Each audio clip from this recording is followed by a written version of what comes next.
Une intervention. Du travail que vous faites sur ce Ed- dossier de l'eau.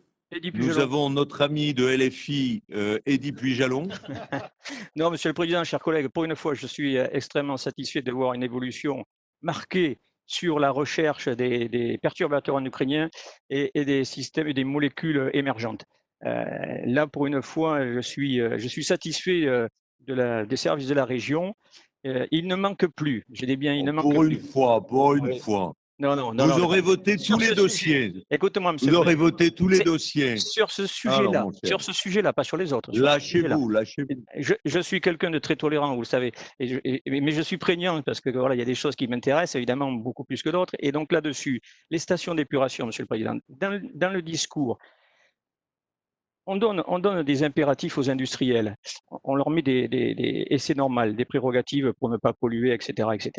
Il serait quand même bon qu'un de ces jours, on se mette vraiment derrière le fonctionnement des stations d'épuration, le relargage permanent. Et nous l'avons vu avec le problème du Covid. Ça peut aller très loin, ces stations d'épuration, non seulement qui ne filtrent pas grand-chose, mais en plus qui ont des sous-capacités, qui sont dans des zones où le moindre inondation conduit à mettre en péril toute la biodiversité des marais, des zones humides complètes. On l'a vu dans les Landes, on l'a vu en Sud-Gironde.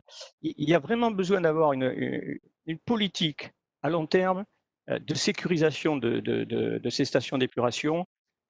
C'est toute la biodiversité qui va se retrouver, la perte de fertilité, les oestrogènes, les produits médicamenteux, les antidépresseurs, les microfibres plastiques, toutes les nouvelles molécules de synthèse. Tout cela, c'est un sujet extrêmement important pour lequel je pense que la région doit être totalement partenaire, même si elle n'a pas la main dessus. On peut peut-être même, et si vous le souhaitez, Monsieur le Président, trouver un élu qui veut nous laisser une station d'épuration et mettre un laboratoire qui le suit pendant une année, qui fait des analyses complètes sur tous ces produits.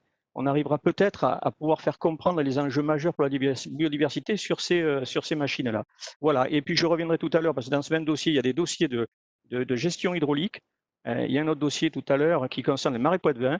Mais là aussi, il faut qu'on sorte du dogmatisme sur la gestion de l'eau. Il serait intéressant que l'on puisse avoir un travail raisonnable de curage des fossés, d'un réseau hydraulique complet pour éviter d'avoir des assèchements d'un côté et des inondations de l'autre. Je vous remercie. Merci, Eddy. Alors,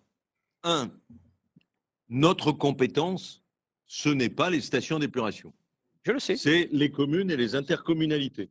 Il faut quand même, on va pas se. Moi, je veux bien qu'on s'occupe de tout, mais restez dans nos compétences de grâce. Non, mais monsieur le Président, l'eau, c'est votre compétence. Il y a un pollueur, il faut quand même le dénoncer. Non, mais l'eau, oui, enfin, l'eau, c'est une compétence partagée. C'est-à-dire, si on recommence, vous savez, cette région, à un moment donné, où d'autres régions ont voulu s'occuper de tout, ils ont tous saupoudré. Voilà. Chaque fois qu'on fait ça, on se plante. Deuxièmement, je partage le fond de ce que vous dites. Vous le savez. Vous le savez. Je suis pour ma part très inquiet de ces pollutions moléculaires, que ce soit les perturbateurs endocriniens, les médicaments, etc. C'est un vrai défi.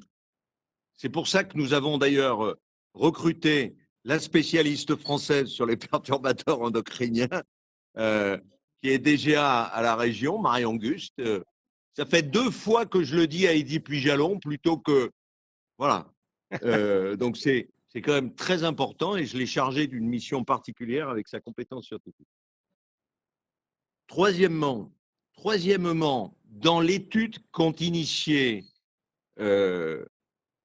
François Vincent et Françoise Janson sur l'analyse du Covid, il y a effectivement les analyses, parce que le Covid peut être un sacré perturbateur. Hein.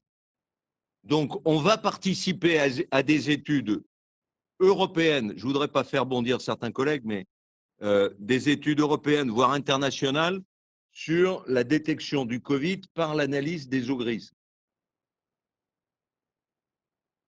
Voilà. Et on est engagé là-dessus.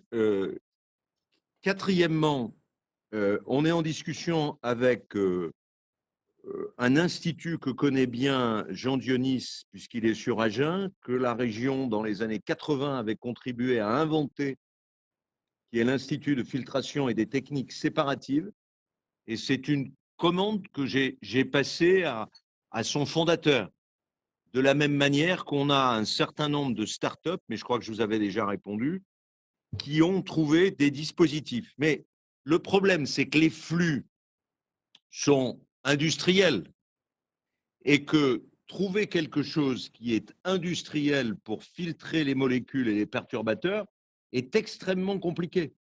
Donc, il faut qu'on mette au point le prototype. Le rôle de la région, c'est comment je détecte, comment je filtre, comment je finance le prototype.